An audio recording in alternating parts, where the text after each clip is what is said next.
અધ્યક્ષસ્થાન તમારું અધ્યક્ષસ્થાન સાહેબનું છે અધ્યક્ષસ્થાન મારા અધ્યક્ષસ્થાને મીટિંગ આમાં તમે એજન્ડામાં થાય પૂછો ને એજન્ડામાં તમે કીધું ખાસ બેઠક તરીકે લખી કે તાલુકા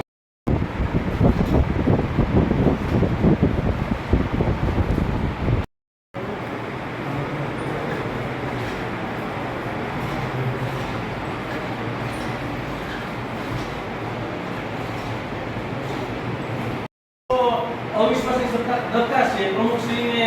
હટાવવાની દરખાસ્ત છે ખરેખર દેશ સદનના ફોરમ પર થાય એ હરેક જગ્યાએ થાય છે કે આપણી જગ્યાએ થાય નથી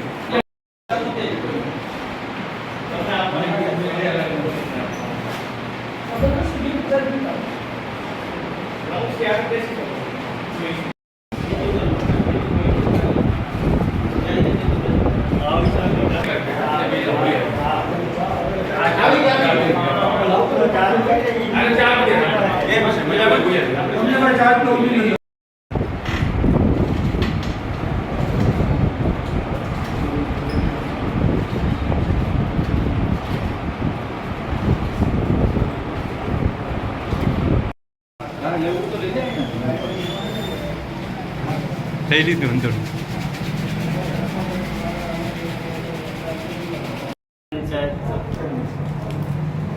માળિયા હાટીના તાલુકા પંચાયતના પ્રમુખ શ્રી નૈનાબેન આશિષભાઈ લાડાણી વિરુદ્ધ જે અવિશ્વાસની દરખાસ્ત થયેલી હતી જે 17 સભ્યો દ્વારા રજૂ કરવામાં આવેલી હતી ત્યારબાદ માનનીય જિલ્લા વિકાસ અધિકારી શ્રીના આદેશ અનુસાર આજની તારીખ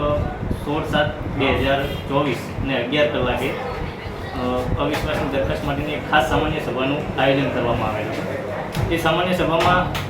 માળિયા હાટીના તાલુકા પંચાયતના કુલ 20 સભ્યોમાંથી 17 સભ્યો જે છે એ અવિશ્વાસ દરખાસ્તની તરફેણમાં મતદાન કરેલ છે તેમજ 2 સભ્યો જે છે એ અવિશ્વાસની દરખાસ્તની વિરોધમાં મતદાન કરેલ છે અને 1 સભ્ય છે એ જે ગેરહાજર રહે છે આમ આજની આ સભામાં અવિશ્વાસની દરખાસ્ત છે એ પસાર કરવામાં આવેલી છે અને પાસ થઈ છે સર હવેની શું પ્રોસેસ હવે પંચાયત ધારાના નિયમ મુજબ 3 દિવસમાં છે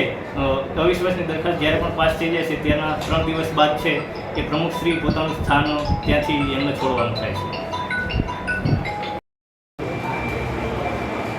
મારું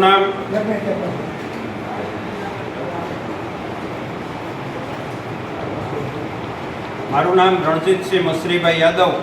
માળિયા હાટીના તાલુકા પંચાયતના ઉપપ્રમુખ અને આજની ખાસ બેઠકના અધ્યક્ષ તરીકે ગત 17 તારીખે અમોએ માળિયા હાટીના તાલુકા પંચાયતમાં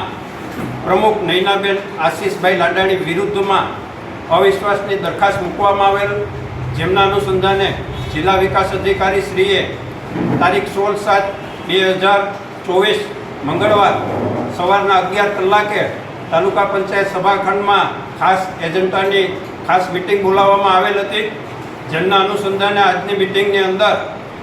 માળિયા હાટીના તાલુકા પંચાયતના 20 સદસ્યશ્રીઓ ઉપસ્થિત રહેવામાં આવેલ, જેમાં એક સદસ્ય ગેરહાજર હતા અને બાકીના 19માંથી 17 સદસ્યશ્રીઓએ અવિશ્વાસની દરખાસ્તની તરફેણ અને